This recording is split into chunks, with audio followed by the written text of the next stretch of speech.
Hi, my name is Tamalkanti Biswas. I completed my BE in Mechanical Engineering in 2018. After completing my graduation, I decided to go for MBA. So I gave multiple exams, and one of it was CAT.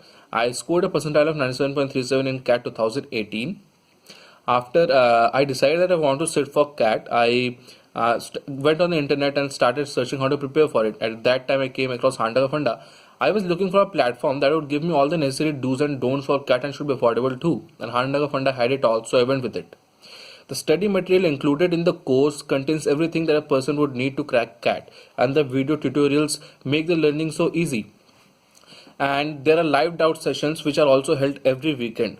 Apart from these study materials, the best thing about Handaka Funda is that they also teach us how to strategize for CAT and which colleges we should apply for. And I'm glad that I went with Handaka Funda as it helped me a lot in my preparation for CAT.